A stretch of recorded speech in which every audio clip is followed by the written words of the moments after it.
A los que recién se unen a la programación de Radio Exitosa, estamos en el 95.5 de la FM en Lima. Soy Nicolás Lucar, son las 10:10 de la mañana. Estamos conectados en 65 ciudades a lo largo y ancho del territorio nacional. Somos la más confiable y veraz fuente de información para los peruanos. Acá no decimos lo que le gusta escuchar a algunos, sino lo que hay que decir, pues la verdad, lo que está pasando. Y yo quiero, antes de empezar el programa, llamar la atención sobre el serio problema que tenemos delante. ¿Hay un problema con los rezagos de Sendero Luminoso? Sí. Una parte de ellos están en el BRAEM, actuando militarmente. Otra parte tienen una estrategia diferente, que es copar políticamente las organizaciones más importantes de la sociedad civil. Porque la sociedad civil está, entre otros lados, en el Magisterio Nacional. Y están tratando de meterse ahí, y están tratando de meterse en el movimiento estudiantil, y el señor Carlos Basombrío no ha descubierto la pólvora. El problema es que lo que nos está proponiendo como estrategia para derrotar a esta gente es aquella estrategia que fracasó y ayudó a desangrar el país durante años, que es la perspectiva equivocada de cómo enfrentar a esta gente. Esta gente hay que aislarla socialmente de la sociedad. Hay que aislarla socialmente del pueblo peruano. Y la manera de hacerlo es conquistar la simpatía de la gente hacia el sistema político que estamos defendiendo, hacia la democracia. Y para eso hay que hacer bien las cosas. Para eso hay que resolver el problema de los maestros, conversar con ellos, dialogar con ellos. Y no somos nosotros, insisto, por enésima vez, los que vamos a decidir quiénes son los que representan a los maestros. Tú me gustas, tú no me gustas, así no es. Los maestros tienen la madurez suficiente para elegir a quien ellos consideren que los debe representar para esta discusión sobre sus exigencias salariales, de aumentos de presupuesto y demás. Es un asunto elemental de democracia. Y es una torpeza estar extendiendo esta huelga, porque esta huelga se está extendiendo estrictamente por responsabilidad de la gente del gobierno. Porque si se hubieran sentado con los dirigentes que los maestros han decidido que sean sus dirigentes, hace una semana que esta huelga estaría resuelta. Porque yo he hablado casi todos los días con estos dirigentes y están dispuestos a un entendimiento, absolutamente. Pero lo que quieren son respuestas y que no los mesan más y que no les ofrezcan cosas que después no se cumplen. Quieren soluciones reales. Pero quieren sobre todo que se reconozca una interlocución con los representantes reales del magisterio en este momento. Entonces me temo sinceramente que se está cayendo por el camino equivocado, pero en fin. Están con nosotros el congresista Humberto Morales del Frente Amplio y Roberto Vieira, congresista independiente. Y lo estamos fastidiando con que es presidente del movimiento Sia Kenji, así como hay Noa Keiko. Bienvenido, muy buenos días. ¿Cómo estás, Nicolás? Muchas gracias por la invitación. Bueno, tenemos carne para conversar esta mañana, ¿no? El primer tema es la huelga magisterial. ¿Qué hacer para enfrentarla? ¿Qué hacer para solucionar esta situación? Porque la posición del gobierno parece intransigente, ¿no es cierto? No van a aceptar reunirse con la gente que en este momento está dirigiendo la huelga. ¿Qué hacemos, congresista Vieira? ¿Qué va a hacer el Congreso, además, que está mirando para el techo, no? Bueno, definitivamente la labor de la ministra ha sido pésima, desde mi punto de vista. Creo que esa baja aprobación que tienen las encuestas refleja lo que ha sido su trabajo.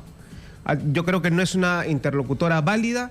Creo que el presidente debe meditar muy bien, mantenerla en el gabinete, la debe cambiar, porque definitivamente ha cometido error tras error, y encima con la colaboración también desacertada del ministro Basombrío de generalizar de que hay que Sendero está manejando estas marchas, cuando pueden haber gente obviamente que está infiltrada pero focalizada, pero no se puede generalizar un justo reclamo que viene de años. Lamentablemente, en la mejor bonanza económica que tuvimos durante el periodo del señor Alan García, principalmente por los altos precios de nuestros minerales, no se pudo aprovechar y ni se pudo darle solución a este justo reclamo de los maestros. El gobierno de Ollantumala tampoco ha sabido resolverlo y obviamente el presidente Pedro Pablo Kuczynski con su ministra creo que lamentablemente no han estado a la altura y la recomendación sería cambiarla. Yo creo que lo primero que se debe dar es cambiar a la ministra, porque ya la ministra en estos momentos, desde mi punto de vista, ya no tiene, digamos, legitimidad para poder negociar con los profesores. ¿Qué dice el congresista Humberto Morales del Frente Amplio? Bueno, lo primero, entender de que esto es una relación entre el pueblo y el gobierno. Así es como el gobierno mira al pueblo. Y digo, ¿por qué mira de esa manera? Mira de manera empresarial. El gobierno está pensando de que ellos son dueños de una empresa llamada Perú, ¿no? Y ellos son sus trabajadores, por lo tanto hay que pagarle menos porque tenemos que tener mayores utilidades. No se discute, hay que dividirlos. Toda la estrategia empresarial de una patronal con sus trabajadores se ve claramente acá. Y lo peor es pero hay empresarios y empresarios. Ah, por supuesto. Hay empresarios que dialogan con sus trabajadores, que pagan bien. No le discuto, no le discuto. Pero la manera como lo han hecho, y usted lo ha dicho y lo ha caricaturizado, creo, a su máximo nivel, lo ha puesto.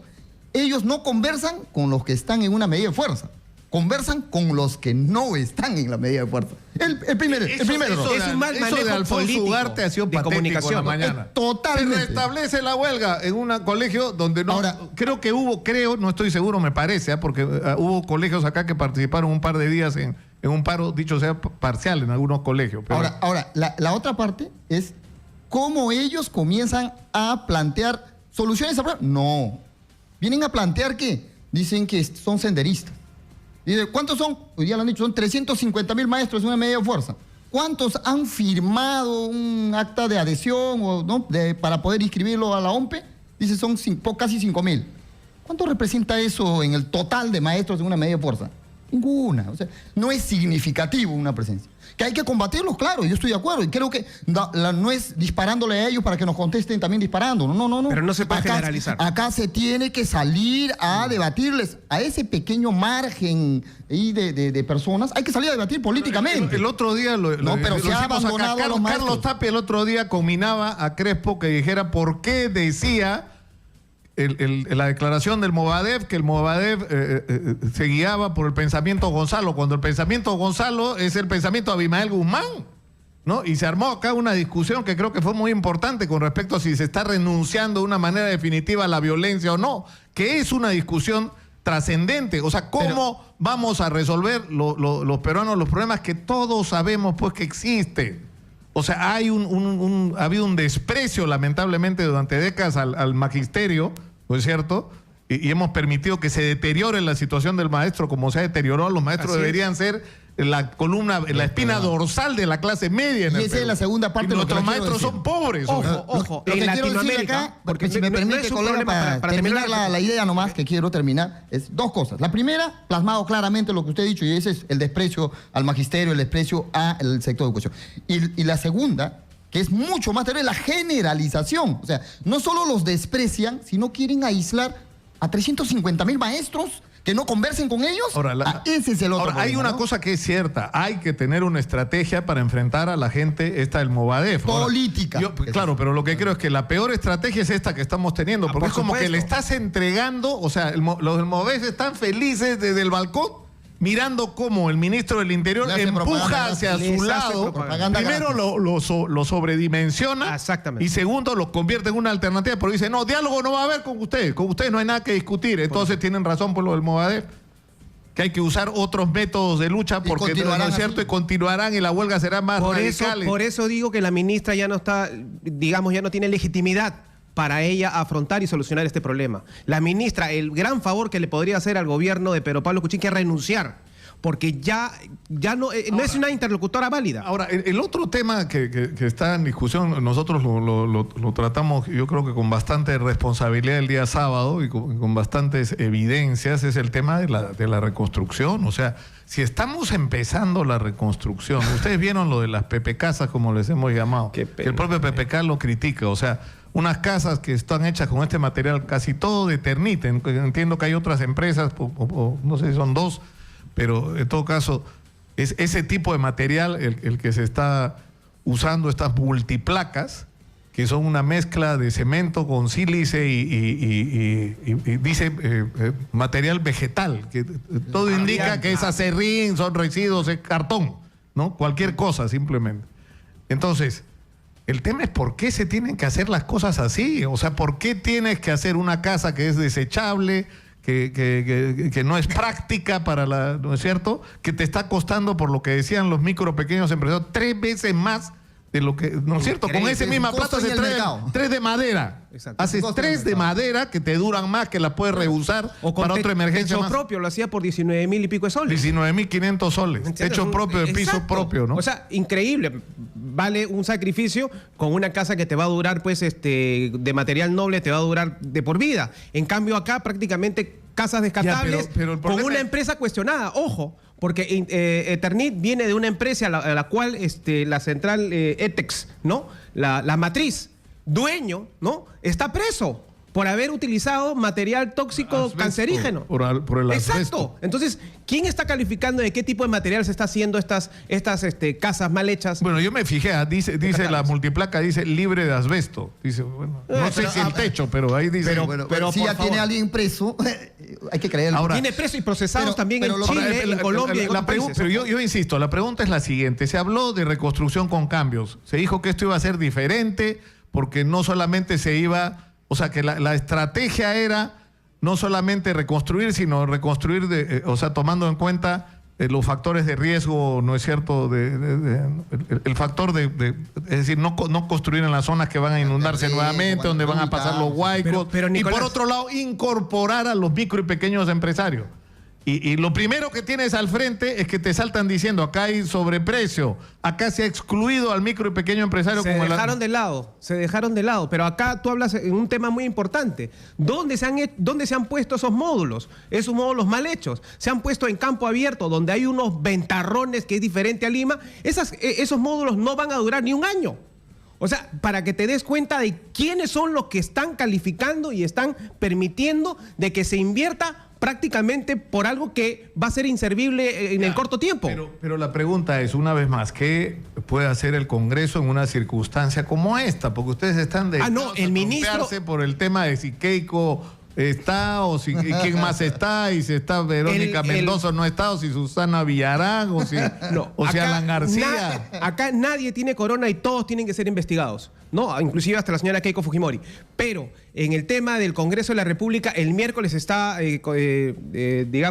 constituyendo lo que es la Comisión de Fiscalización, donde yo soy miembro, y lo primero que voy a pedir es que venga el ministro a dar explicaciones sobre esta compra, que se ha gastado 30 millones sobre una empresa cuya matriz, el dueño, está en la cárcel, condenado a 19 años por haber utilizado material que produce cáncer. Habría que investigar también si estos tipos de materiales que están utilizando también van a dañar a la gente, aparte del gasto que se está haciendo. Ahora, lo que ha dicho tiene un origen, y es esta famosa ley de la reconstrucción con cambios.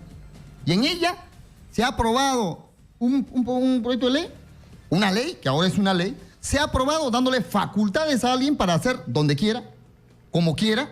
No saben cuánto van a gastar, no han dicho, no se sabe, ni siquiera existe un plan dónde lo van a hacer. No hay absolutamente nada. Y se le ha dado una carta blanca, aprobado por mayoría. Nosotros nos hemos opuesto.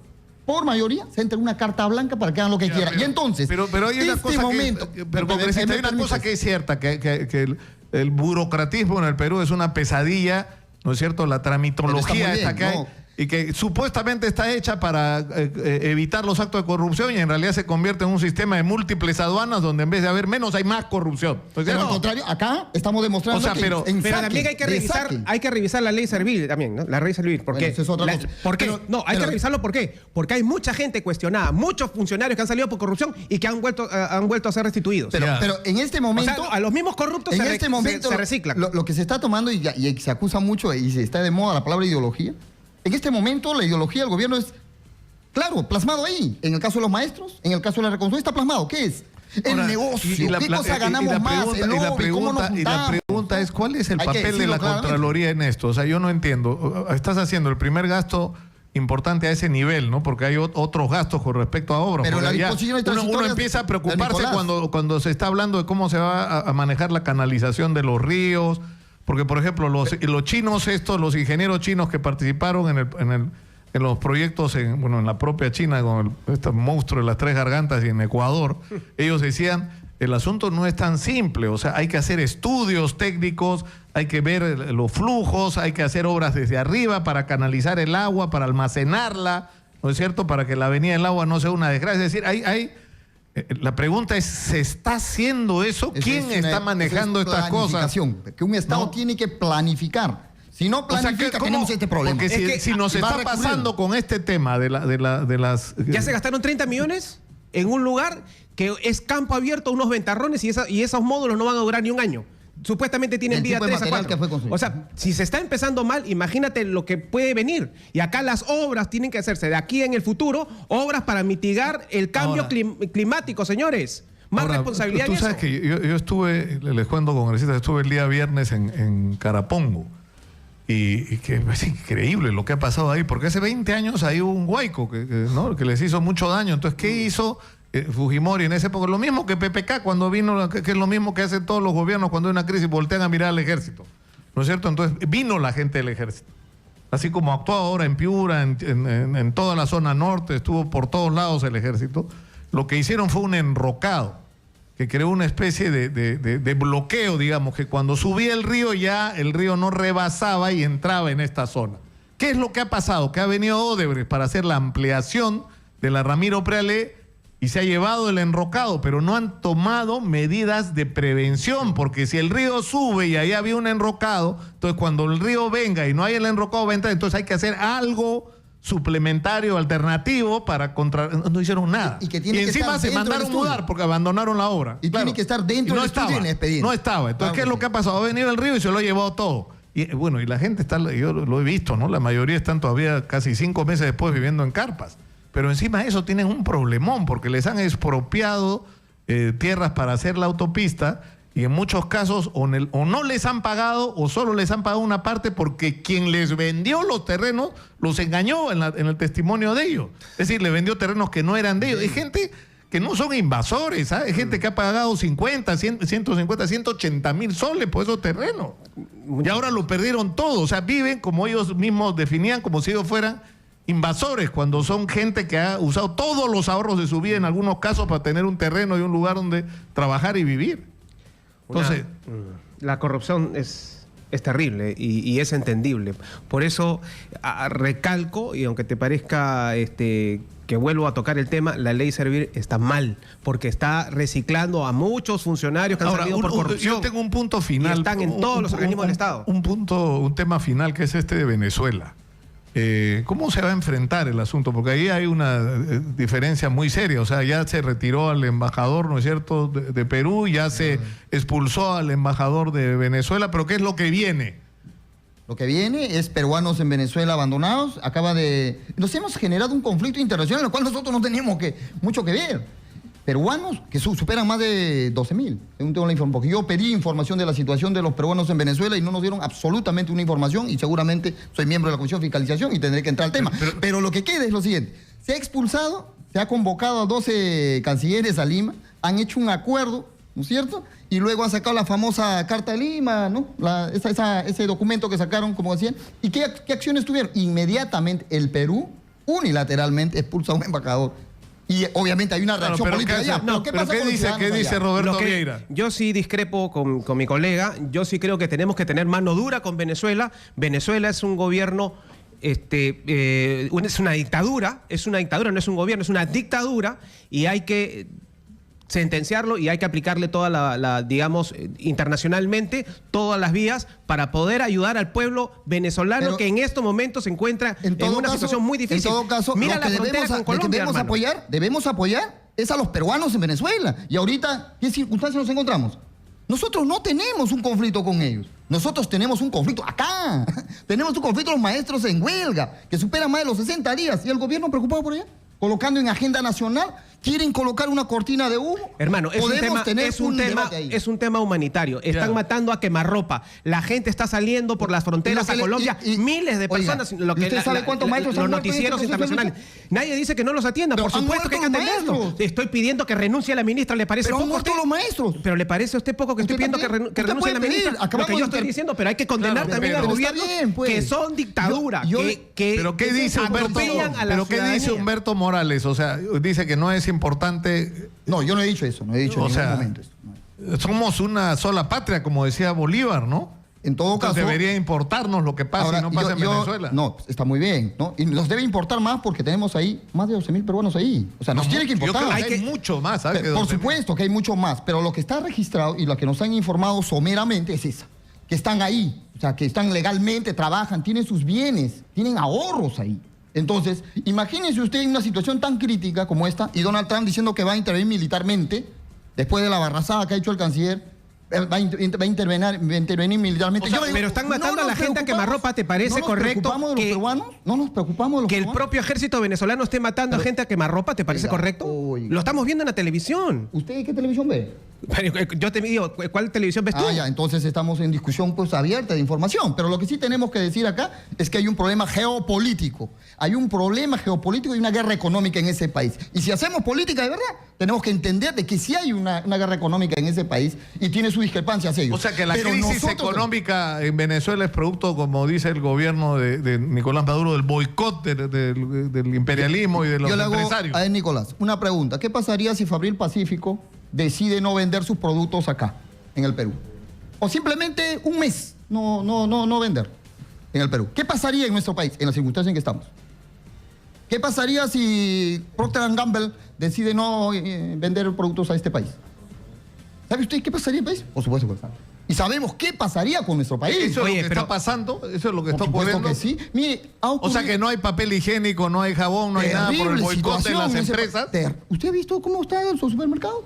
Y el otro tema es cómo han hecho... O sea, los supermercados están ahí no por la ineficiencia y la ineptitud del gobierno de... No, también, por supuesto, debe tener su responsabilidad, la tiene que tener, y asumirá pues en su país. Pero el otro tema es, por ejemplo, y esto ha sido noticia nacional, por eso le preguntaba qué medio ve.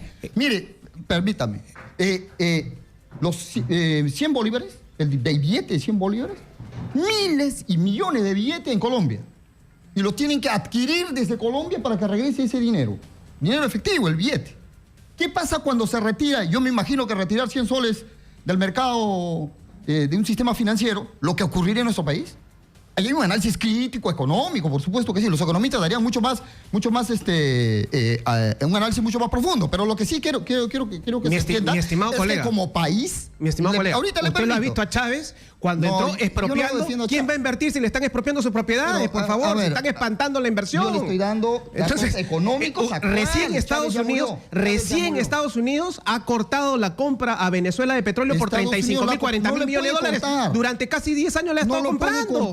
¿Qué han hecho con esa plata? Son unos delincuentes corruptos y por eso, obviamente, hay que ser solidario con nuestro pueblo venezolano y sentenciar a un gobierno que es una dictadura. Vamos a ir a la pausa. Vamos a ir a la pausa porque nos queda todavía un punto más que discutir, que es el tema este bendito de Keiko Fujimori, si debe ser investigada, no debe ser investigada, cómo se debe manejar la investigación en relación a las afirmaciones que hacen Marcelo Odebrecht y los ejecutivos de esta compañía constructora brasileña, ¿no? En sus delaciones premiadas, como se les llama. Estamos en los estudios con Humberto Morales, congresista del Frente Amplio, y Roberto Vieira, congresista independiente. Con ellos volvemos tras la pausa. Esto es Radio Exitosa, 95.5 de la FM en Lima. Volvemos. Son las 10:37 de la mañana, soy Nicolás Lucar, esto es Radio Exitosa, estamos en el 95.5 de la FM, estamos en 65 ciudades a lo largo y ancho del territorio nacional y esto es una mención de Paraíso, nuestro auspiciador. ¿Sabías que desde hace 50 años Colchones Paraíso está presente en todo el país? Un colchón diferente, 100% peruano, que cuenta con la más alta tecnología y los más altos estándares de calidad y que te da una garantía real que te asegura un descanso reparador para una vida saludable. Paraíso, 50 años soñando contigo.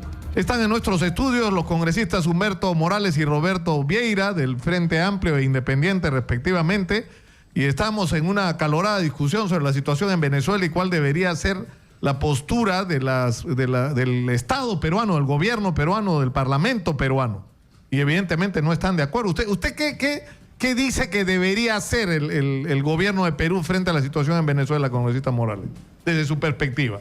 Mire, yo recuerdo haber leído sobre la postura que tuvo el gobierno peruano cuando Porra Barnechea era canciller de este país.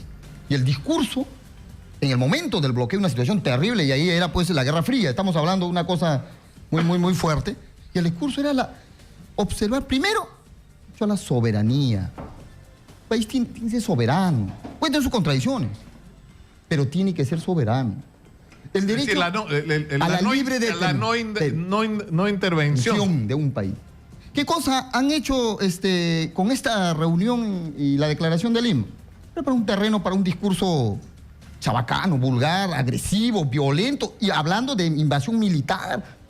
Cuando sabemos a todas luces cuáles son las intenciones, o sea, sabemos. Y esa es una guerra en Latinoamérica, en este momento genera una grave... Miren la situación que estamos. En Latinoamérica sería terrible. Sería terrible. Si hubiera, económico, colega, si en estos momentos hubiera un golpe de Estado, una dictadura en el Perú, ¿usted cree correcto de que la comunidad internacional no intervenga? Cuando la dictadura está utilizando las armas, obviamente, que nosotros hemos proporcionado con nuestros impuestos. Dígame, ¿le parece a usted correcto eso? ¿Me está entrevistando él o...? No. Pero te hago la pregunta porque estás defendiendo a Venezuela sabiendo que es una tremenda dictadura. Estás defendiendo la crisis económica en Venezuela cuando sabemos que el problema es que empezó expropiando y espantando a toda la inversión. Pero algunos piensan que no es. ¿Usted piensa que es una dictadura o que la constituyente es un procedimiento legítimo? Es un procedimiento legítimo, que su propia constitución lo dice. Pero ahí empiezan la diferencia.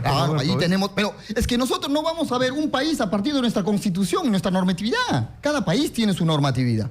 Y cuando ese país trabaja, actúa en función de su propia constitución y su libre determinación, porque eso es cada país lo tiene, primero hay que estudiar la constitución de ese país.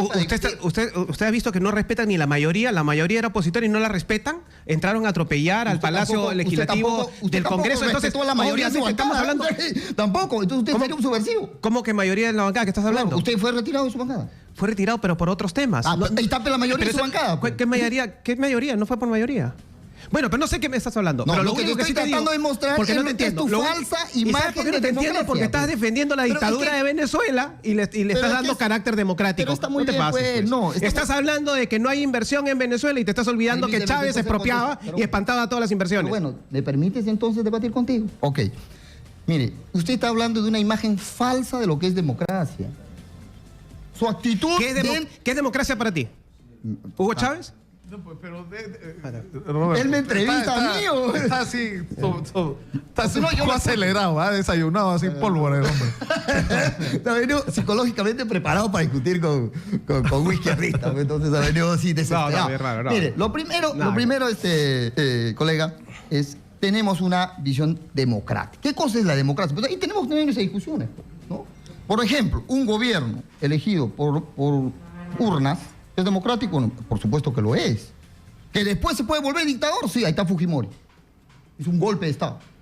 Hizo un golpe con armas en las calles, cerró el Congreso con armas, coaccionó a todos los poderes del Estado y eso es un golpe de Estado. Ahí hay una dictadura. Y por eso Estados Unidos vino a bombardear acá. Dijo que tenemos que bombardear el Perú. No, señor. Hubo el acuerdo de Washington y se arregló todo. Estamos muy bien. Y que la dictadura siga. ¿Ok? Y ahí tú has sido un testigo clave porque yo te he visto por la televisión en ese momento difícil y duro de nuestro país. ¿Ok? Eso es una dictadura. En las circunstancias... Fue un momento muy complicado, porque era un momento en que se hacía una encuesta, más del 90% de la gente estaba de acuerdo con el golpe, el autogolpe de Fujimori. Bueno, y porque además habían otras salidas. Mira, el día que se produjo el 5 de abril, yo estaba entrevistando al señor de los Heros, que era presidente del Consejo de Ministros, que no sabía que estaba ocurriendo un golpe de Estado y que proponía una salida democrática a la crisis de gobernabilidad que se había generado en el país, que era el voto de confianza. Había Cámara de Diputados y senadores.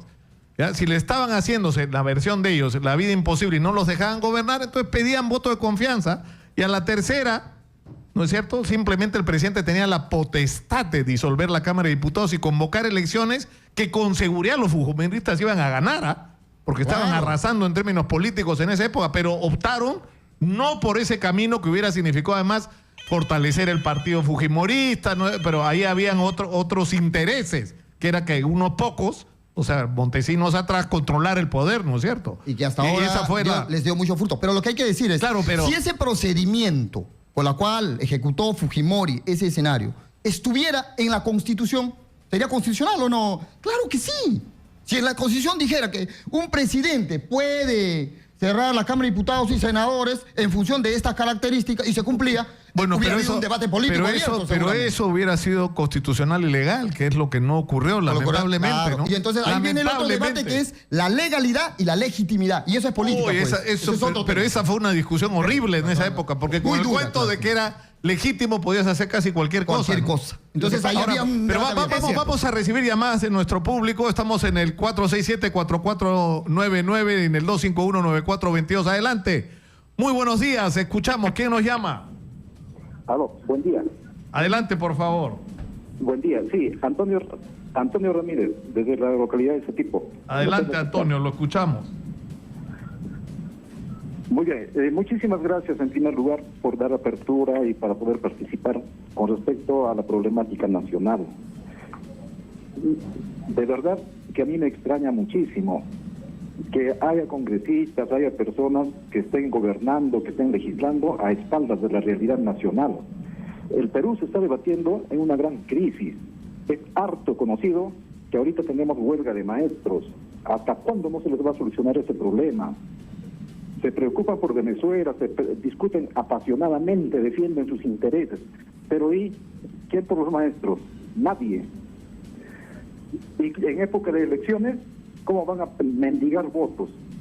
A través de dádivas, a través de promesas que se incumplen luego. ¿Dónde están esos candidatos presidenciales? ¿Dónde están los congresistas que siempre han ido a los pueblos más alejados, así como a mi pueblo, han venido a ofrecer el oro y el morro? ¿Por qué están dejando que tantos niños pierdan clases? Por culpa de políticas de Estado que no están funcionando. Ya basta, señores. Basta de estar discutiendo por problemas ajenos. Fíjense primero en su casa, limpien la casa primero. El Perú está debatiéndose en una gran crisis moral, en una gran corrupción, que todo el mundo lo sabe, y eso es caldo de cultivo. Luego, cuando protestamos y cuando decimos algo, nos llaman terroristas, nos llaman Movadef.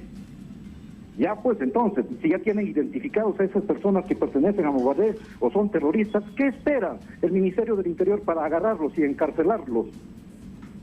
Sí, yo le agradezco muchísimo. Bueno, es lo que piensa un montón de gente. ¿eh? Claro, y eso es lo que estamos debatiendo en este momento. ¿Por qué tenemos que entrar a otra realidad que no es la nuestra y tenemos un hecatombe acá? No está mal, pero hay prioridades. ¿Qué debería ser lo prioritario? A ver, vamos a escuchar son los problemas del país, pero vamos a escuchar otra llamada de nuestros oyentes. Adelante, por favor. Muy buenos días. Escuchamos. ¿Quién nos llama? ¿Aló? Adelante, por favor. Aló, buenos días. Sí, adelante, lo escuchamos. Mira, estoy escuchando al señor Viera sobre la realidad de Venezuela cuando el señor ni siquiera la conoce. Está hablando de, es cierto que hay una crisis, pero lo importante es saber quién ocasiona esa crisis. Es extraño que los sindicatos de trabajadores no paralicen sus labores. Ellos siguen trabajando, los trabajadores, esos obreros, esa gente sigue trabajando y apoyan al gobierno de Maduro. ¿Quiénes están haciendo las guerras, los movimientos violentistas en Venezuela?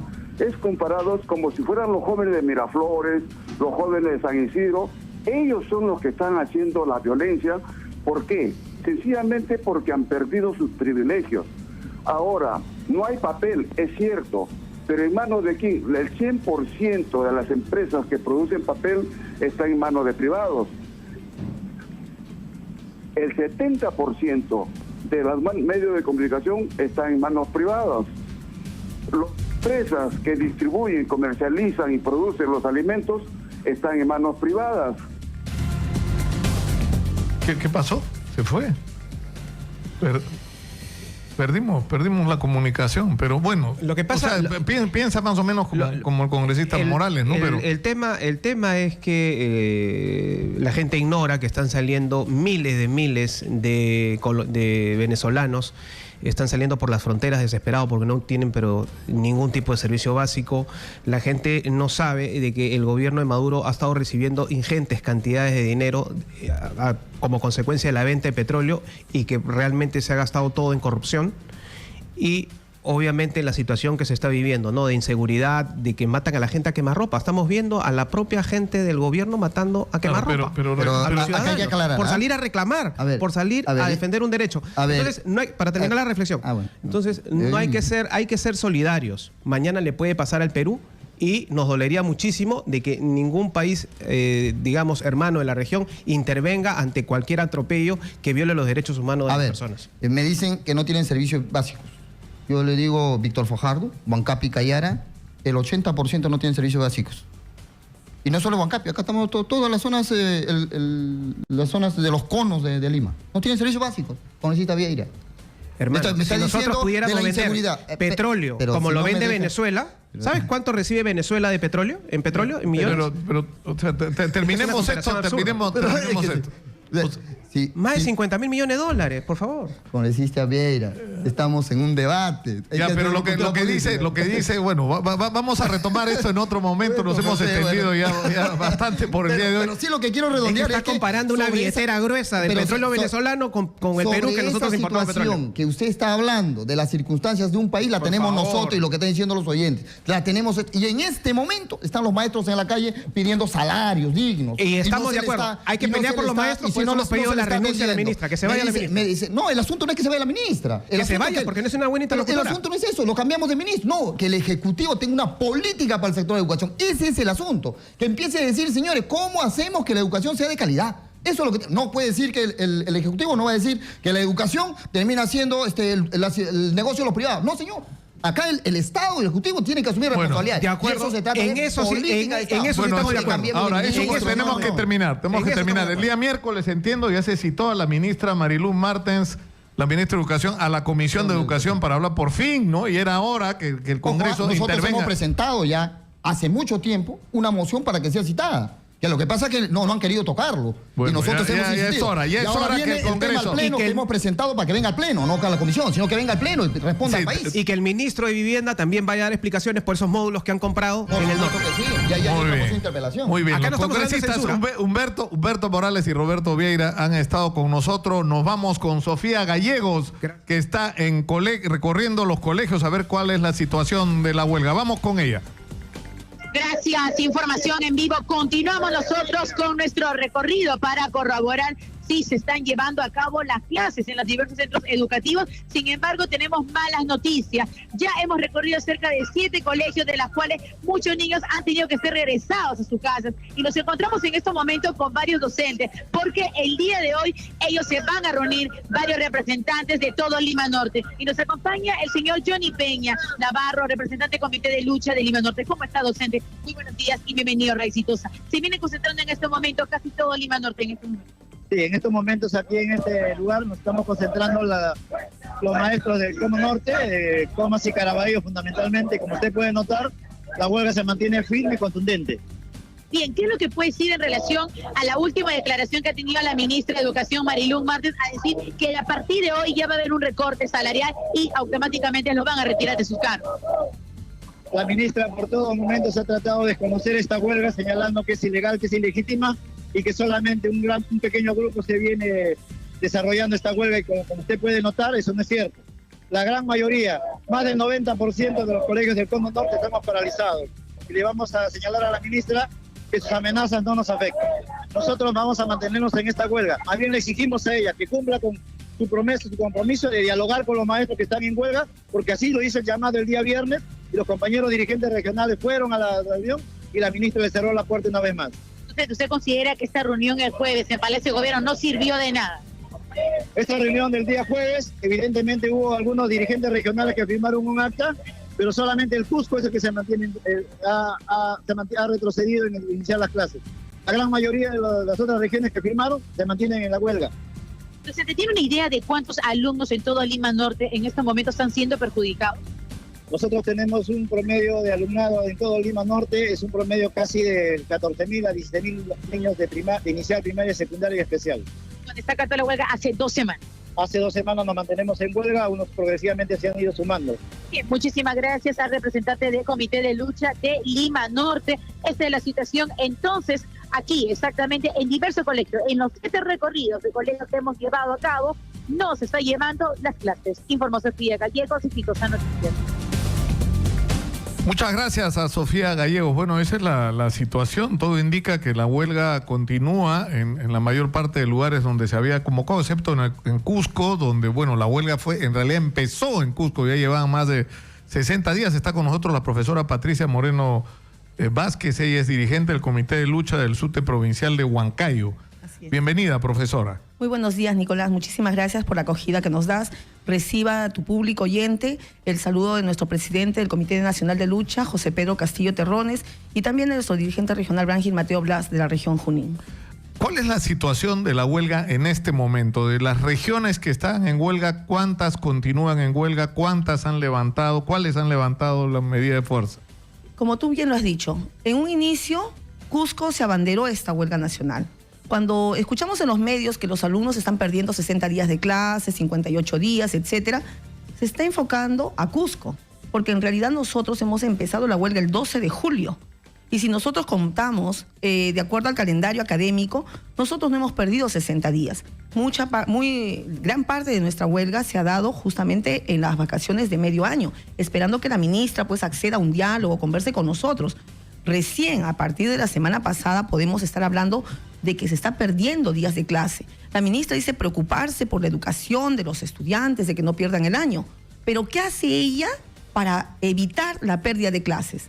Cerrarnos las puertas. El gobierno se ha burlado de nuestros dirigentes nacionales al no recibirnos y hablar con quienes no debe. Aquí ella debe de entender algo. Si el pueblo está buscando ser escuchado, hay que escucharlo. Yo escucho las entrevistas que acabas de hacer, todo el mundo opina hasta de otros países. Pero dime, ¿cómo puedo opinar y con qué calidad moral puedo opinar yo de otro país cuando mi país está convulsionándose solamente por falta de diálogo? Los maestros queremos eso. Es lo paradójico, ¿no? Porque normalmente, es decir, lo que ocurre es que la gente protesta y el gobierno es el que pide diálogo a los que protestan para arreglar el tema. Acá es al revés. Acá la gente que está protestando pide el diálogo y el gobierno no lo quiere recibir. No nos quiere recibir, exacto. Porque, ¿cuál es el argumento? Porque que ha dado el ministro Basombrío es patético. O sea, el día sábado en la noche, para que nuestros oyentes estén informados, hicimos una transmisión en vivo desde la Plaza San Martín. Era una vigilia. Nosotros calculamos, con gente que tiene experiencia, en calcular cuánta gente va a los mítines y todo lo demás, que más o menos había entre 8 y 10 mil personas. Solamente en esa vigilia, en las manifestaciones, ha habido 15, 20, 25 mil personas. ¿Y de qué está hablando el Ministerio del Interior? De que la policía ha detectado 10 personas que han estado condenadas por terrorismo y que han estado participando en algunas de estas marchas o concentraciones. ¡10! ¡10! O sea, no estamos hablando de 1000, de 10. O sea, por eso vas a generalizar, pero hay un argumento que sí me parece importante tener en cuenta, que es que supuestamente algunos de los dirigentes de los comités de lucha están ligados al Movadef. ¿Esto es verdad o no? Yo lo desmiento categóricamente, Nicolás. La política ahora de este gobierno es desprestigiar al maestro, como lo ha venido haciendo en estos últimos años. Ya es una política. Nos acusan de ociosos, de vagos, de que no nos capacitamos, que no queremos evaluaciones. O sea, el maestro es negativo. Mira, por un lado nos acusan de ello. Entonces, si tengo maestros negativos, yo de ministra, dime, ¿les exigiría que vayan a trabajar? Al contrario, trataría de deshacerme. ¿Por qué? ¿No? Porque no son elementos útiles. Eso es totalmente falso.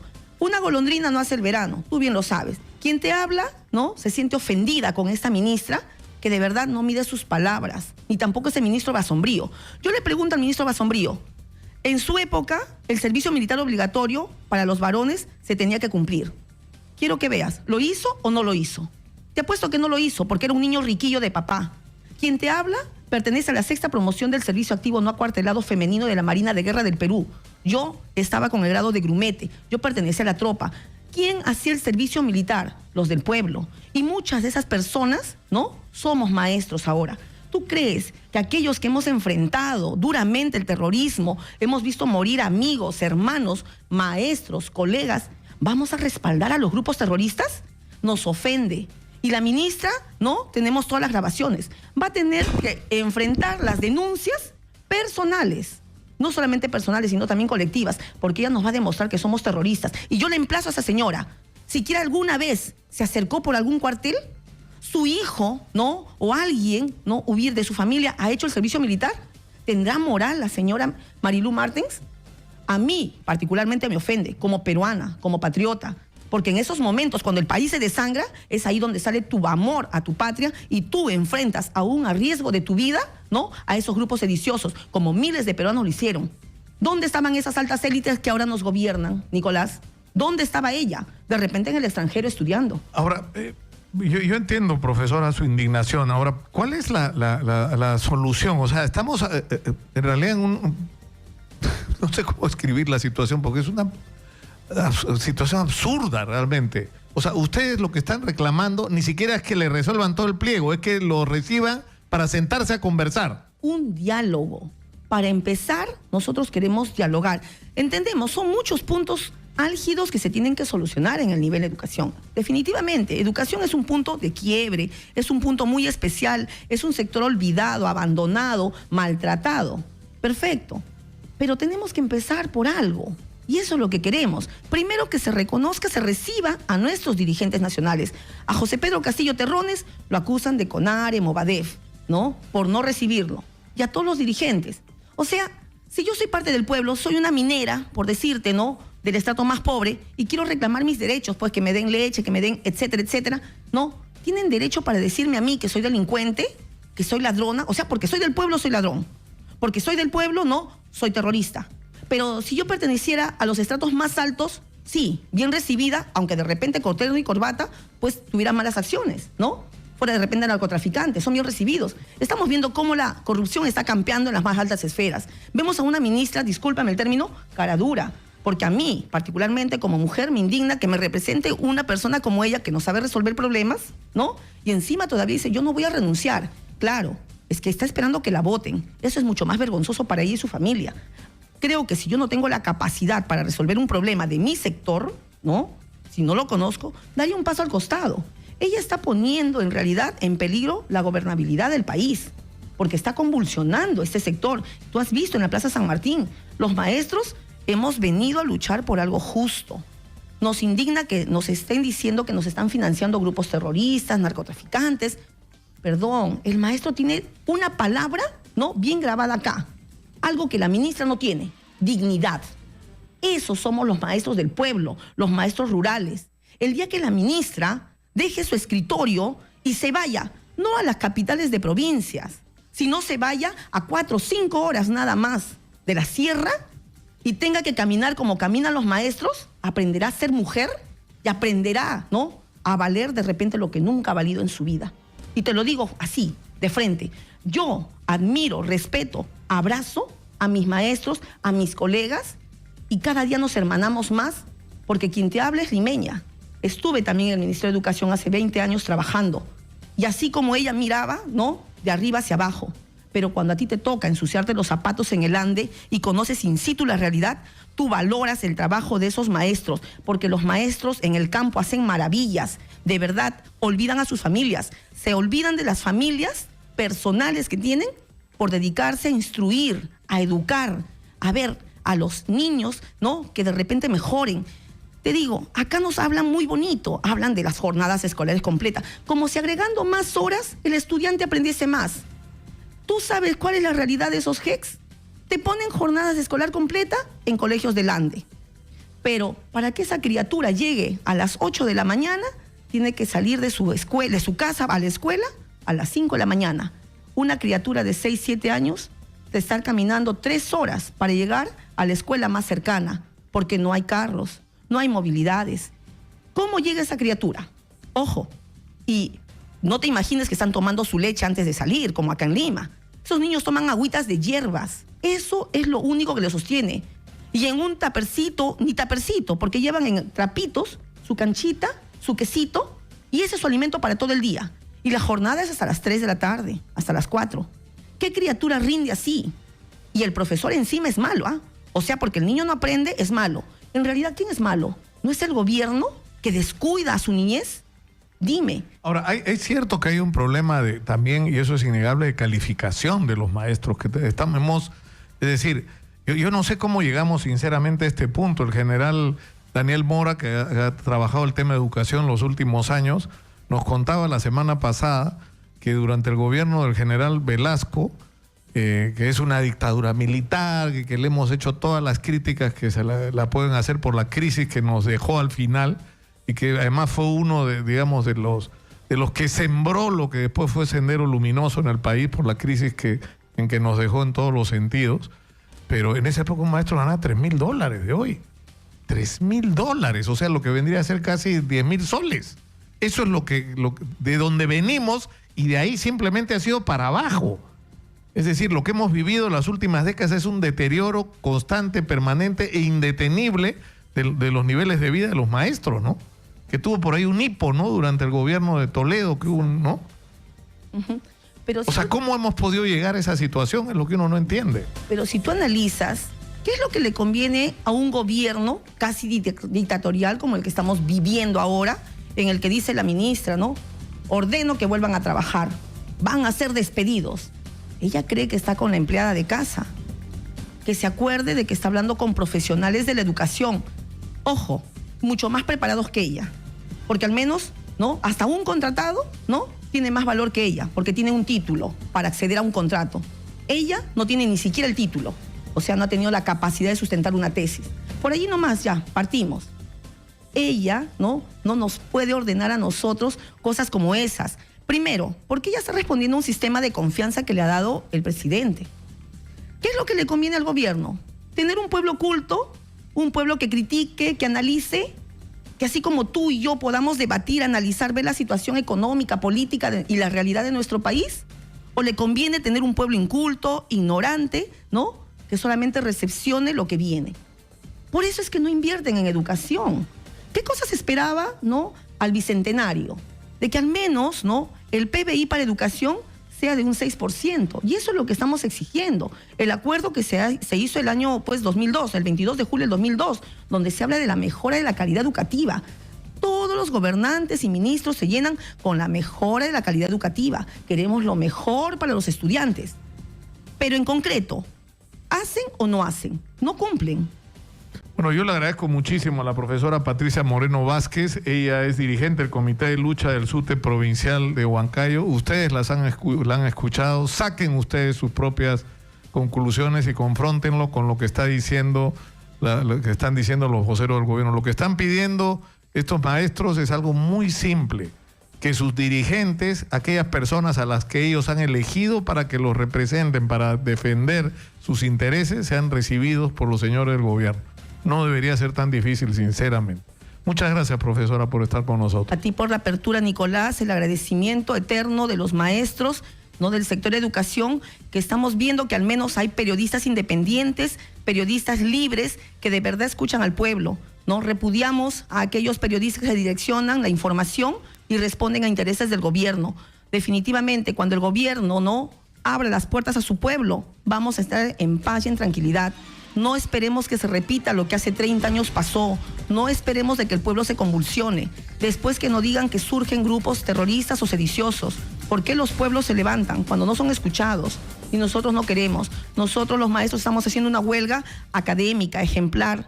Estás viendo, nosotros no levantamos ni una piedra. Nosotros estamos respetando y estamos educando, porque esa es nuestra función. Lo que queremos solamente es que nos escuchen, que se reivindiquen los derechos de los maestros, y lo primordial, que se escuchen a nuestros dirigentes nacionales, porque es el sentir de las bases.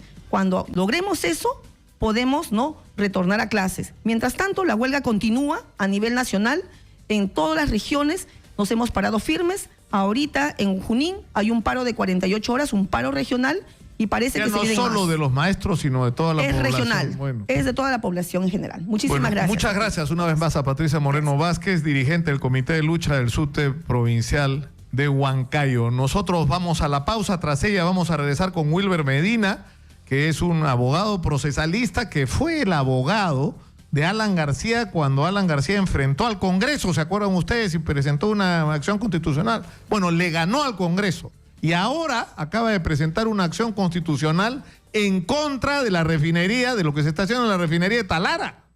O sea que si le ganó al Congreso, ahorita le gana al gobierno en relación al tema de Talara. De eso vamos a hablar, de cuáles son las prioridades en el Perú, ¿no? Va a valer la pena esta entrevista. Vamos a la pausa. Soy Nicolás Lucar, estamos en Radio Exitosa, son las 11:14 de la mañana, este es el 95.5 de la FM en Lima, estamos en 65 ciudades conectados a lo largo y ancho del territorio nacional, convertidos en la más confiable y seria fuente de información para los peruanos. Está Marlon Vidal, que nos tiene información sobre la situación de la huelga magisterial en Ica. Adelante, Marlon. Información en vivo de la provincia de Ica, sí. Los maestros de diferentes departamentos del Perú están unidos aquí con esta región de Ayacucho, Lucana, Puquia, y las mismas provincias de la región Pisca, Chincha, Talpa, con más fuerza, hay más cantidad de maestros como en otros días. Esa consecuencia manifiestan de las últimas declaraciones vertidas por la ministra de Educación el día de ayer en hora de la noche, de que a partir de hoy se les iba a descontar. Maestros, ¿qué pendiente de cómo son ustedes? Nosotros somos de Cadeca, somos el distrito de Parcona. Nosotros tenemos una plataforma mucha. No solamente es el aumento del salario, es el salario para los productores. Hay muchos puntos muy importantes. Por ejemplo, la migración de los cesantes jubilados. Yo tengo 35 años de servicio, 62 años de edad. Y me voy a mi casa con 450 soles. Y eso no puede ser. Por eso de la lucha que nosotros continuamos. ¡Viva la buena bienvenida! Son declaraciones de algunos maestros, pero la cantidad es bastante enorme, casi toda la Plaza de Armas, la calle, algunas cuadras de la calle de Lima, más cantidad de maestros aquí en la ciudad de Ica. En hora de la mañana, algunos funcionarios de la Contraloría General de la República llegaron a la Dirección Regional de Educación justamente para verificar en qué condiciones se está llevando a cabo las clases. En sí, no se ha llevado las clases al 100% en la ciudad de Ica. La cantidad de maestros de todas las instituciones educativas se encuentran en su mayoría en la Plaza Mayor de Ica. Informó para Exitosa Noticias Marlon Vidal. Bueno, está absolutamente claro lo que está pasando. Es decir, es cierto que esto no es responsabilidad del gobierno de Pedro Pablo Kuczynski, que esto es algo que se ha arrastrado durante décadas. Es decir, que el maestro peruano, que era, digamos, la espina dorsal de la clase media peruana, dejó de ser de la clase media peruana. Los hemos empobrecido. No les hemos dado la posibilidad de mejorarse profesionalmente. Les hemos ido pagando cada vez menos. Los hemos maltratado a lo largo de décadas. Entonces es inevitable. Llega un momento en que la gente se harta. Y los maestros se hartaron, pues.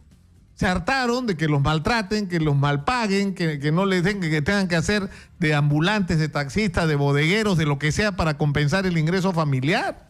Se cansaron de esa situación y ahora están indignados y han rebasado completamente a su dirigencia y han elegido a alguna gente que ellos han decidido que sean quienes los representen en esta discusión para resolver sus problemas, porque le han perdido en el camino también la confianza a sus dirigentes.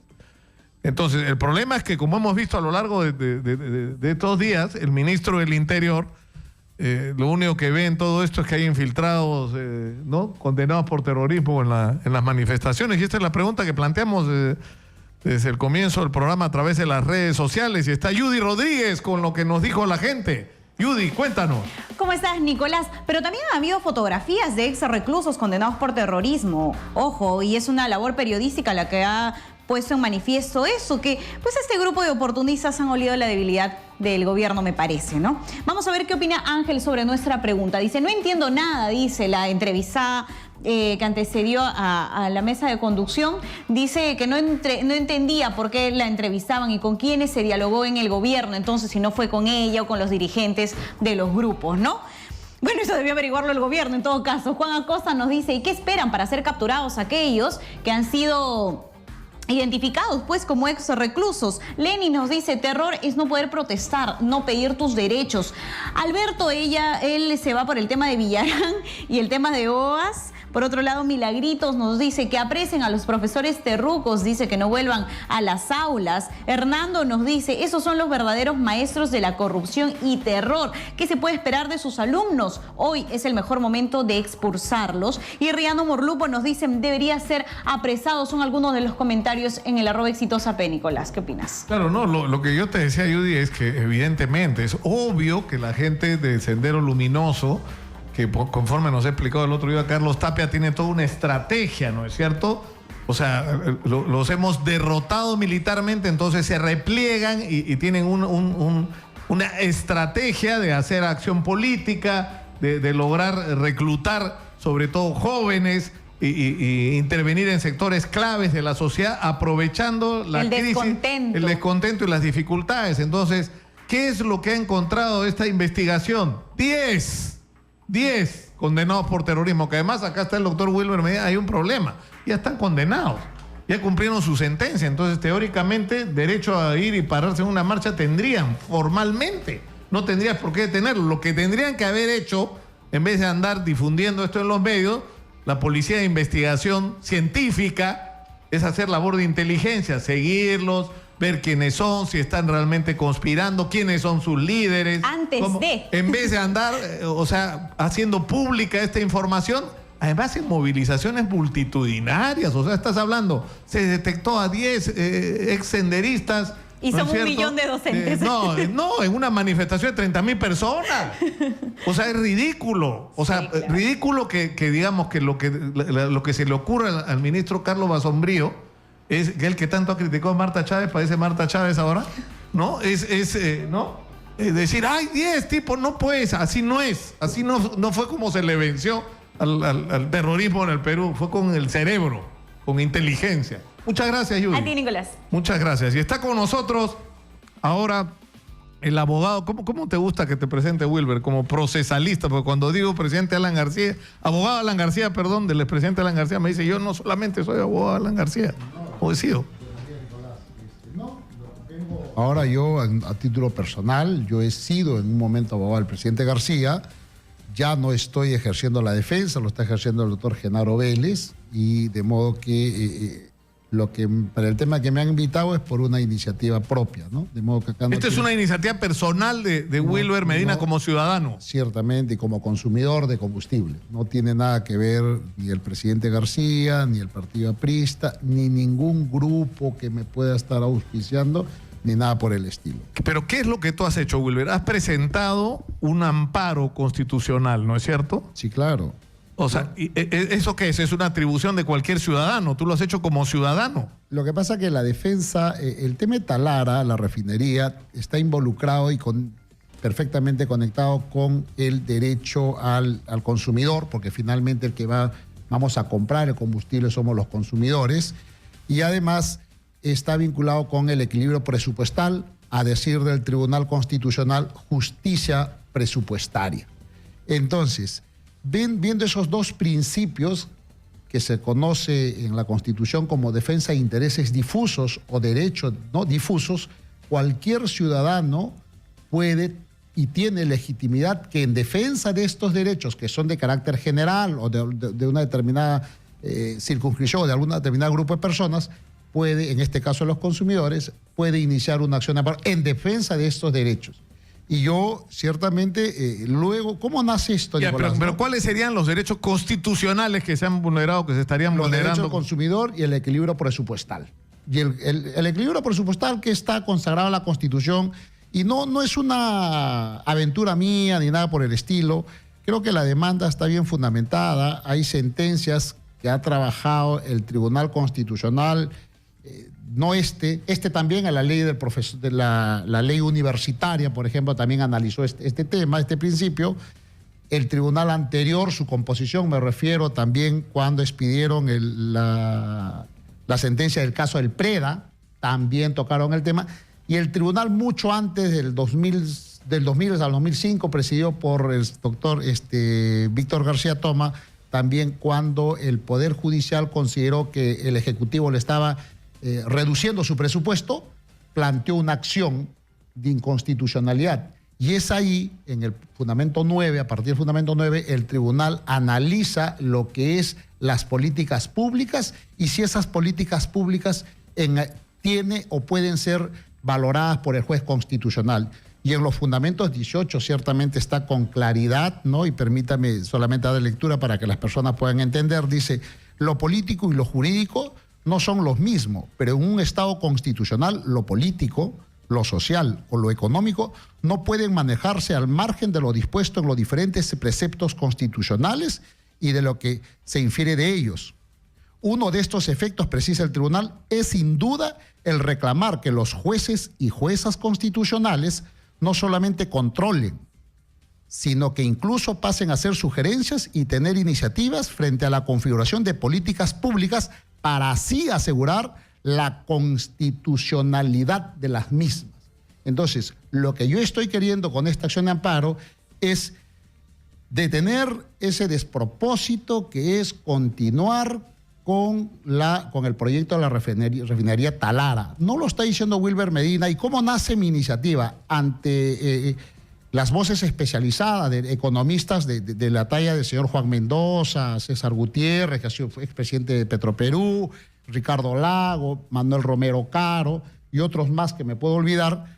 Entonces, he visto que en efecto lo que está ocurriendo en Talara es construir un elefante blanco que sea el costo que inicialmente nació bien, exponencialmente se ha incrementado, y con eso termino. O sea, nunca no está asegurado el retorno de la inversión, y no solamente porque eso. Estábamos hablando al comienzo de una, digamos, de una reforma, ¿no es cierto?, de la refinería existente, y lo que se está haciendo ahora es prácticamente construir una nueva. No es práctica, es una nueva. Y eso supone resolver problemas como el abastecimiento de agua, que es otro costo adicional, ¿no es cierto? Entonces, estás terminando una obra que nadie sabe. Yo me reuní un día con el presidente de Petroperú, que el pobre estaba tomando este asunto en las manos y digamos, la decisión del gobierno era seguir adelante y él tenía que llevar a la práctica esto, y él mismo no podía tener claro finalmente cuál iba a ser el costo de este proyecto. Pero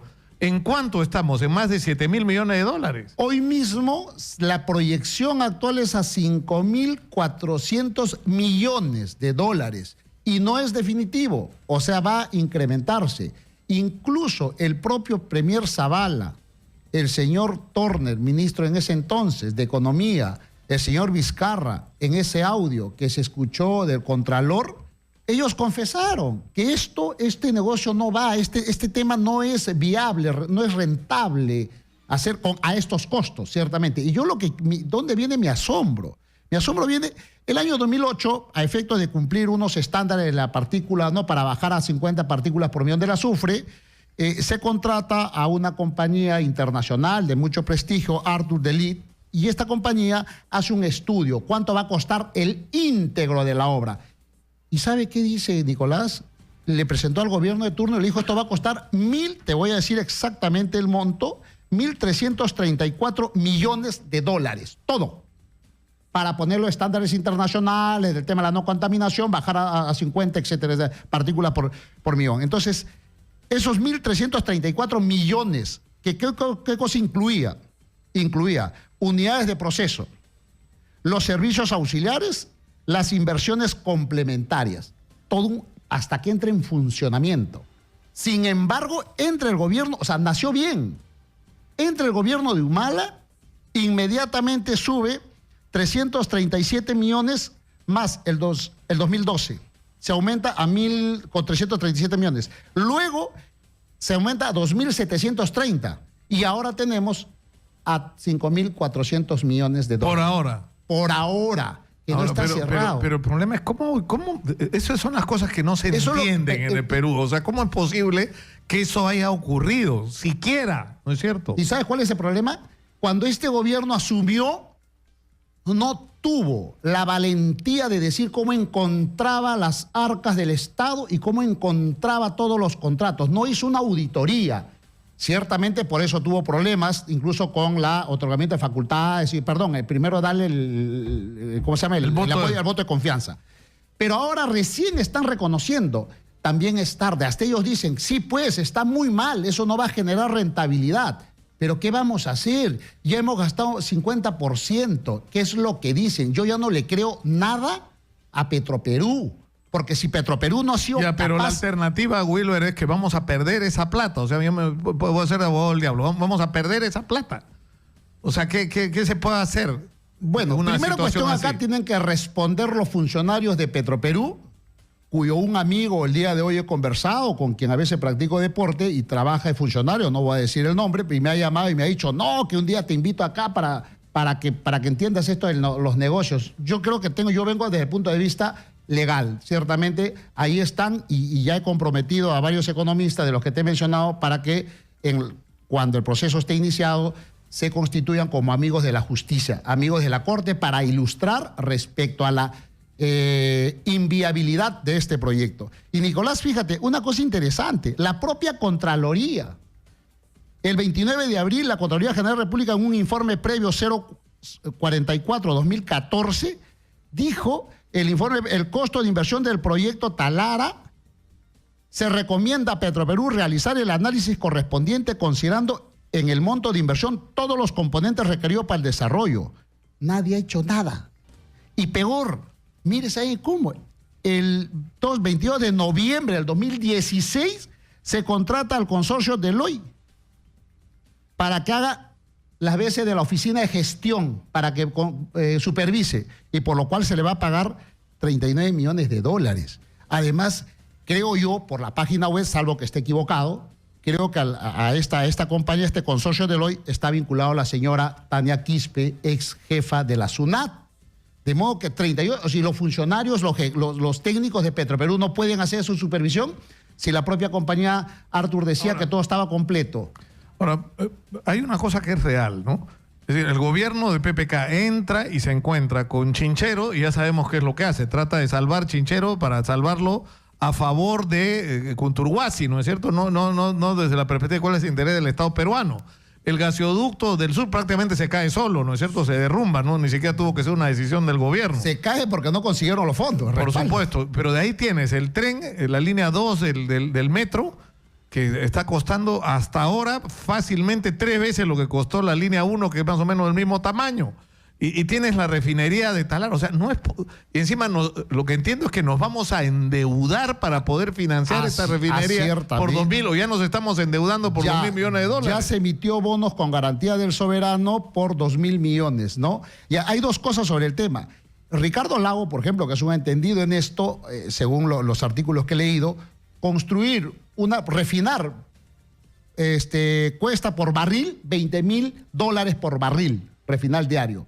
Y por lo tanto dice, si vamos a producir la capacidad que se está instalando en Talara, que es de 95.000, que no tenemos crudo, ¿cierto? No tenemos crudo para esa cantidad, pero dice 95.000 barriles por 20.000, sale 1.900 millones. Esos son los costos internacionales para construir refinería en el mundo. Con el agregado también dice Juan Mendoza que en el mundo hay capacidad instalada de refinería. O sea, ya la tendencia es recurrir a otras formas de energía. No es un negocio hacer una refinería. Más barato sale, Nicolás, fíjate que el norte solamente produce para Talara, lo que lo suministra llega a lo máximo 40.000, 50.000 barriles.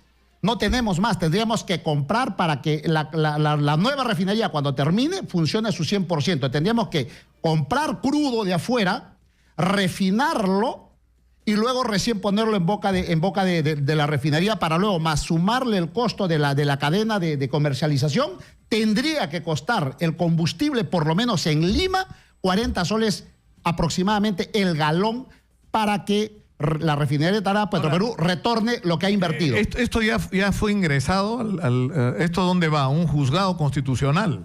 Claro, la demanda se ha presentado el día viernes, por el sistema aleatorio, ha caído en el segundo juzgado constitucional de Lima, el doctor Jorge Valencia, que es un juez joven. Me imagino que va a valorar las razones jurídicas, técnicas que sustentan la demanda, la admitirá y luego en todo caso tendrá que contestar Petroperú y finalmente emitara la sentencia que corresponde. Esta acción va a terminar ciertamente en el Tribunal Constitucional. Acá hay dos cosas que yo creo que son importantes, ¿no es cierto? La primera es que es algo que el gobierno debió hacer desde el día de su instalación, es poner esto en discusión y decir esto es inviable. O sea, no podemos, no puede ser que la respuesta que Carlos Basombreo, que se ha convertido como una especie de vocero, es como la cara más fea del gabinete de PPK, porque dice las cosas más feas. El otro día dijo en televisión, es lo que hay pues, refiriéndose a los maestros. Esto es lo que hay, ¿no? Cuando nos habían dicho hacía meses atrás, cuando discutíamos los panamericanos, que en el Perú había plata para todo y que para resolver una cosa tan loca como la de Talara estamos endeudando al país por $2.000 millones. ¿No es cierto? ¿Sabe qué ha dicho el presidente del Banco Central? Reserva, con ese dinero podemos hacer 4 carriles de la carretera central.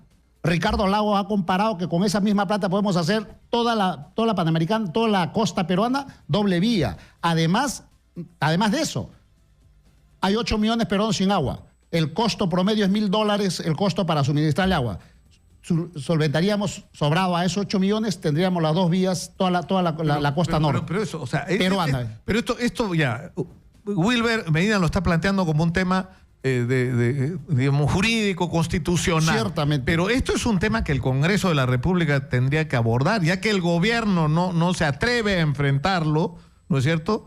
Porque además tenemos algo a nuestro favor, que en el Twitter yo le comentaba las decisiones de Bruno Yufra, que yo creo que es un hombre inteligente. Es decir, tú tienes algo a tu favor para negociar todos estos temas, que es la presunción de corrupción. Toda la obra pública en el Perú, toda la contratación pública en este momento es sospechosa de corrupción. Entonces, si descubrimos que han pagado $1 de comisión ilegal en Talara, son ellos los que van a tener que pagar y no nosotros, ninguna penalidad a nadie. Que te lleven donde a donde quieran, vamos donde quieran ir. Igual es a los señores del consorcio que han ganado el Metro 2. Y gratis defiendo al Estado. O sea, no han pagado $1 de corrupción en el Perú para conseguir una obra que cuesta 3 veces. Bueno, no más. Más de 1.300 a 5.000, 4.000 millones más. Bueno, entonces tenemos la de ganarse cualquier pleito, creo. Otra cosa. Vamos a ver además quién le paga a quién. ¿Quién le paga a quién al final? Si somos nosotros los que tenemos que pagar o son ellos los que tienen que pagarnos a nosotros. ¿No? Claro. Entonces hay voces ahora que dicen, no, o sea, nadie está negando que eso es mal negocio. O sea, todos están de acuerdo. Dice, pero como ya está construido al 50% o al 60%, ¿qué vamos a hacer? Y yo mi respuesta a esas personas, esos críticos sobre ese tema, o a los que recurren a ese argumento, es decirles, no, hay que ahorrarnos la diferencia que falta, como $2.500 millones gastar en exceso, porque eso no cuesta eso. Y además, terminada la obra, la refinería, no va a ser rentable ni en el tiempo, porque tiene que comprar crudo.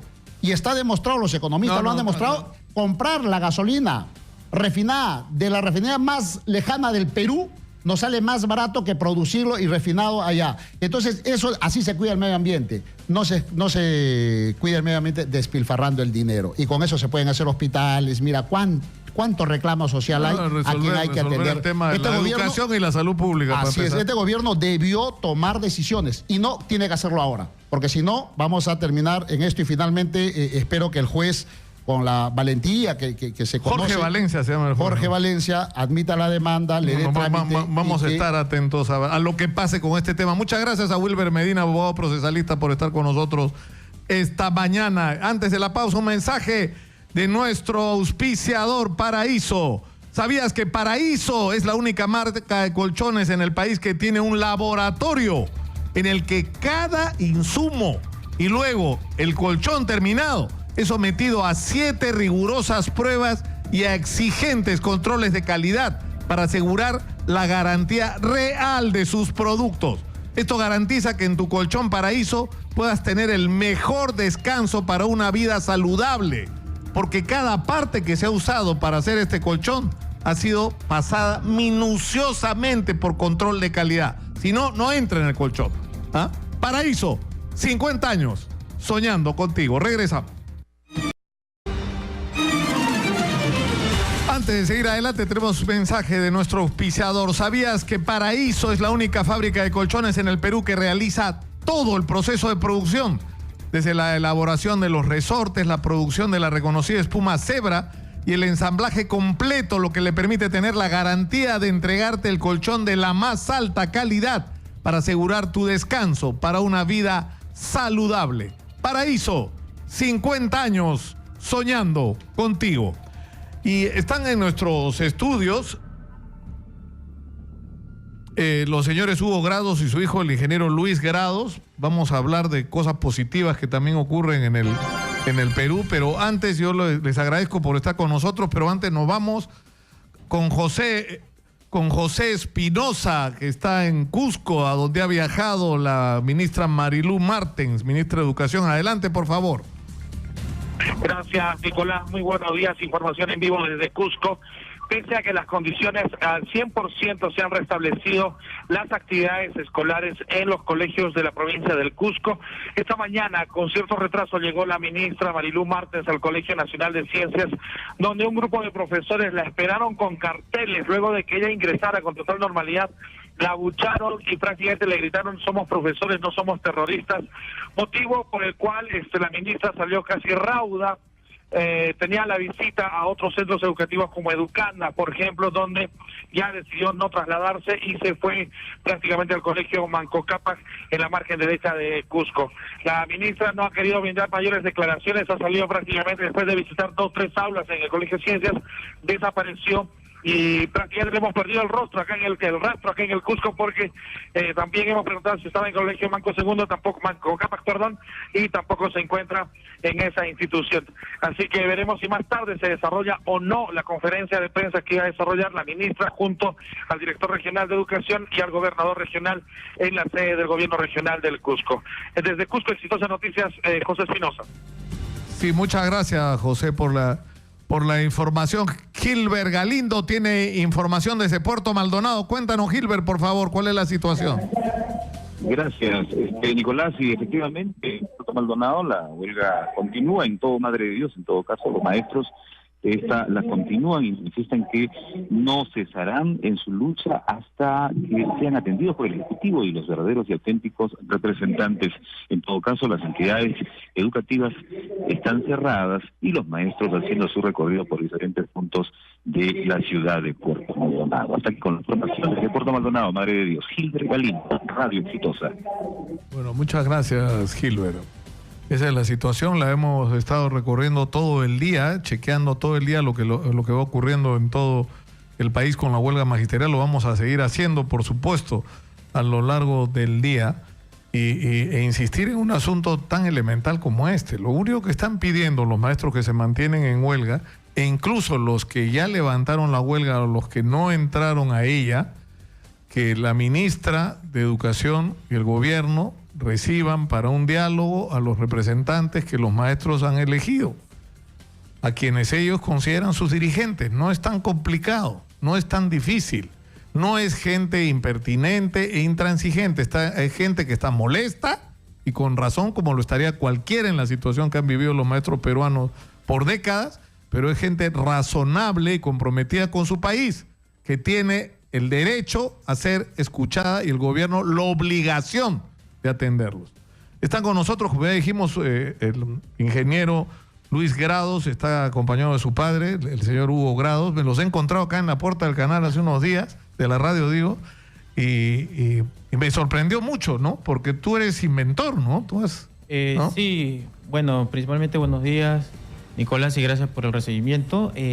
Quería dar a conocer una idea. Yo como ingeniero electrónico he desarrollado un dispositivo de seguridad vehicular para solucionar un problema personal, pero al conversar con mi padre vimos que esto podría ser una solución para la seguridad ciudadana a nivel nacional. Tú comenzaste por hacer un dispositivo para protegerte a ti mismo. Para proteger el vehículo de un familiar.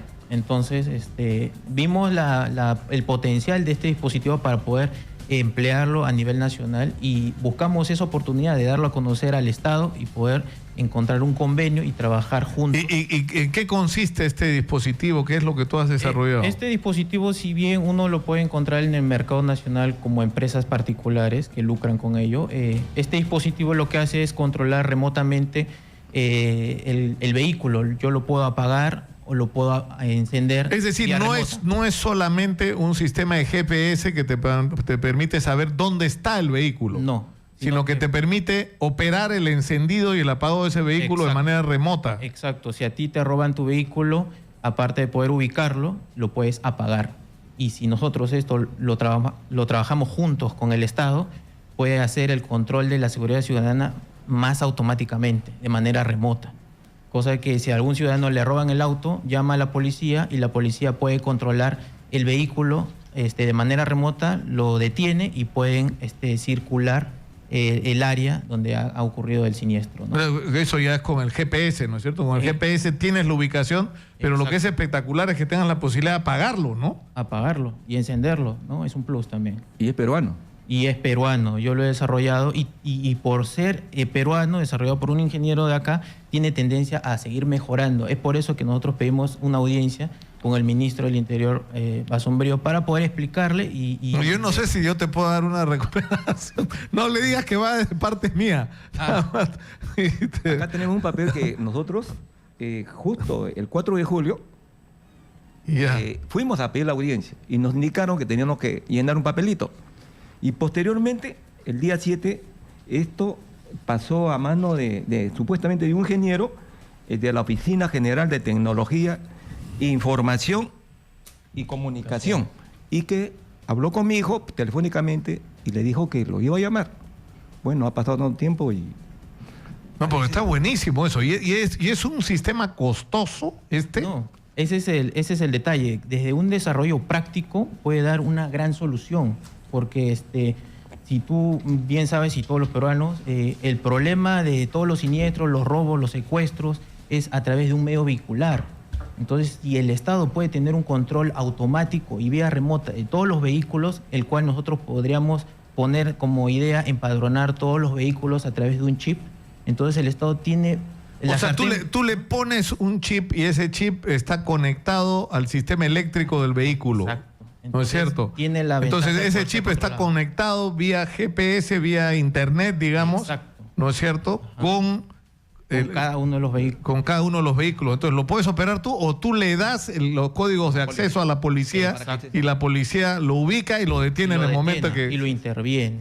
Entonces, si eso lo aplicamos a todos los peruanos que tienen un vehículo, le damos una calidad, una seguridad, ¿no? Y también podríamos darle un beneficio al Estado peruano de emprender un hito de desarrollo de los mismos ingenieros peruanos. ¿Y tú cuántos años tienes? 30 años. Ya. ¿Y has trabajado estas cosas antes o no? Sí, yo he estado trabajando igual como cualquier ingeniero en soporte de mantenimiento, entrenamiento, pero también el foco de todo ingeniero es desarrollar cosas. Y ahora con el tema del Internet, las importaciones de productos tecnológicos, esas facilidades que tenemos ahora te permiten desarrollar nuevos diseños, ¿no? Y hacerlos más barato, ¿no? En vez de estar comprando cosas ya hechas, tú desarrollas algo y en caso de que los delincuentes busquen algún tema de vandalismo, el mismo ingeniero que ha desarrollado eso puede buscar una solución más y una solución más. Entonces, claro, esto es un primer paso, ¿no es cierto? Porque esto es una especie de guerra. Porque tú haces un desarrollo tecnológico y los delincuentes buscan que tienen recursos, además, porque estamos hablando de bandas organizadas, o sea, los que roban vehículos, los que secuestran, ¿no? Son organizaciones cuando los atrapas, has visto tremendas casas, equipo, dinero, cuenta, vehículos de lujo, o sea, estamos enfrentando una delincuencia que cada vez se sofistica más, ¿no? Exacto, entonces por eso buscamos la participación de ingenieros, en este caso mi persona, como el hito principal a la solución de los problemas del país.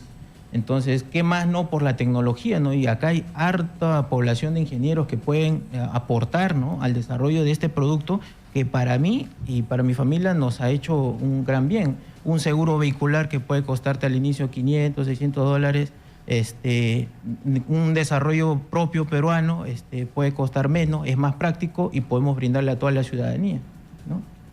¿Y cuánto sería más o menos el costo de instalar este tipo de dispositivo?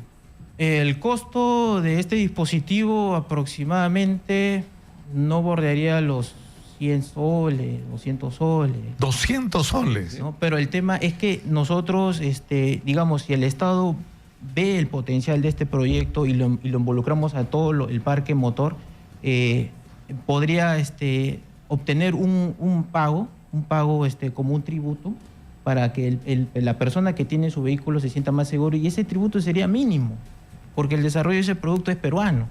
Entonces podríamos decir, por decirlo así, unos 10 soles, 5 soles, ¿no? Cada mes o cada 3 meses, porque lo desarrollamos nosotros mismos con cosas rudimentarias, prácticas y baratas, ¿no? Entonces, eso es lo que nosotros buscamos, ¿no? Ahora, y tú te has conectado, porque tú sabes que ahora, sobre todo en algunos vehículos de cierto precio, las compañías de seguros te exigen como condición que tengas un GPS instalado, ¿no es cierto? Para que se pueda ubicar el vehículo en el caso de que sea. Pero esto va más allá que el GPS, ¿no? Esto va a la capacidad de intervenir en el encendido del vehículo. Exacto. Yo al inicio del desarrollo de este proyecto, yo lo veía como algo personal. Yo como usuario tengo la facultad de poder verificar. O sea, tú lo fabricaste para un familiar tuyo. Exacto, porque había bastante vandalismo y bueno. Entonces, en Salamanca, pues, claro, por ejemplo, estoy el ejemplo de una chica del medio que le robaron su Mercedes-Benz de alta gama y lo encontraron en Salamanca después de 2 días. Si es un auto de alta gama, ¿cómo no lo ha podido ubicar? ¿Cómo no lo han podido encontrar al instante? Entonces ahí me pongo a pensar, si esto lo brindamos a todos, ya no pasaría esto. Entonces ahí vamos, ¿no? Que el Estado escuche y podamos hacer un convenio y trabajemos juntos para seguir desarrollando eso. Claro, te roban el vehículo, comunicas que te lo han robado, se pasa la información a la policía de dónde está el vehículo y se apaga. Y se apaga. Listo, se acabó, ahí está. Y llegas ahí donde está y no lo van a poder mover. Exacto. Lo capturan.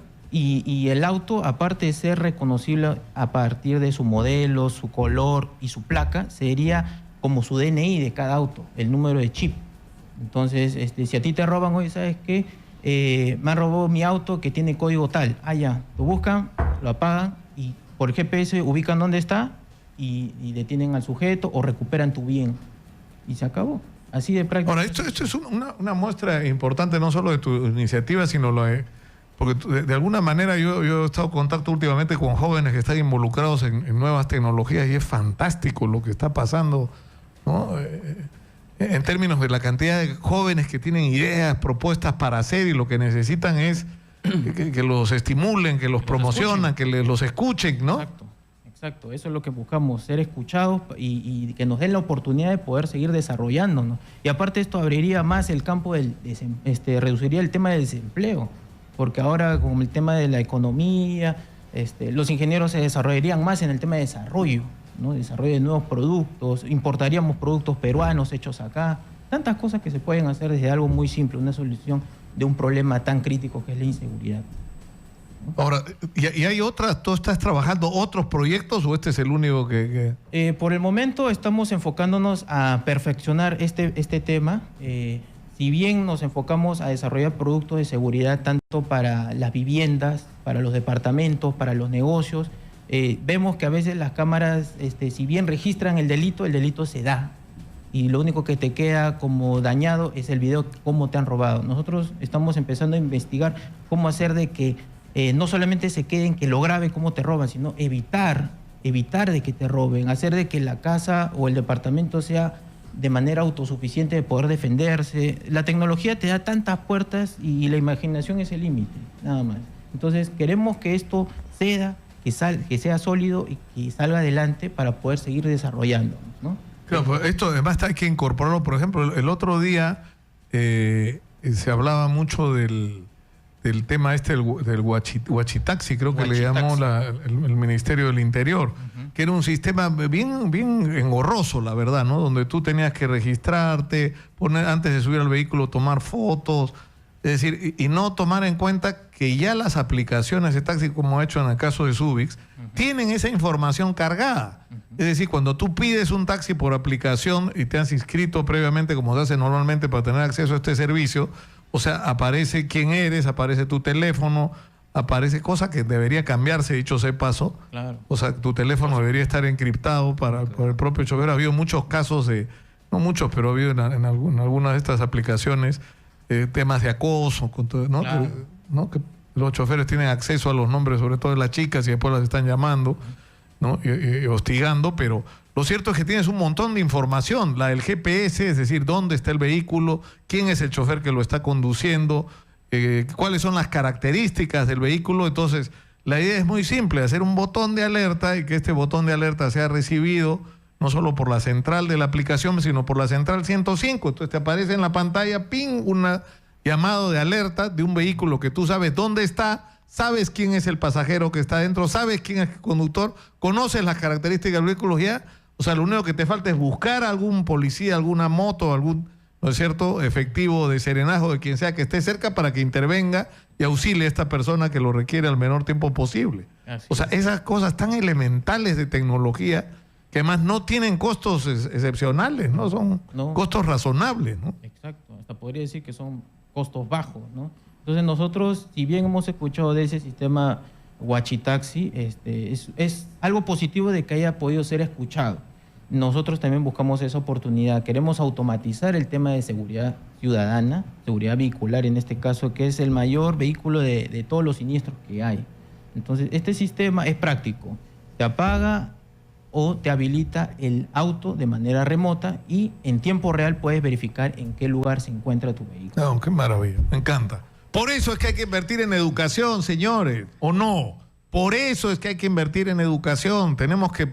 Y eso empieza por reivindicar a los maestros, para que los maestros ganen lo que tengan que ganar, tengan las condiciones que tengan que tener, para que formen chicos como el ingeniero Luis Grados, que está acá, que está aportando con lo que él ha podido aprender y estudiar para resolver problemas de nuestra sociedad, ¿no? Y en este caso que tienen que ver con la inseguridad. Muchas gracias por estar con nosotros. Gracias. Muchas gracias. Yo espero sinceramente, más allá, olvidémonos, señor Basombrío, por un momento de la bronca que tenemos. Pero yo creo que hay cosas en las que tenemos que estar todos juntos, como esta, por ejemplo. O sea, hay un joven que tiene una alternativa, una respuesta, una solución que aporte en resolver y en enfrentar el problema de la crisis de inseguridad en relación a los vehículos. Yo creo que lo mínimo que tenían que hacer es recibirlo, atenderlo y ver de qué manera incorporan esta tecnología para ayudarnos a enfrentar a la delincuencia. Muchas gracias al ingeniero Luis Grados y a su padre, el señor Gracias, Nicolás. Hugo Grados, a quien felicito por el hijo que usted ha criado. Muchas gracias por estar con nosotros. ¿No? Muy gentiles. Terminamos por el día de hoy. Yo los dejo con el señor Manuel Rosas. Conmigo será hasta el día de mañana. Muy buenas tardes.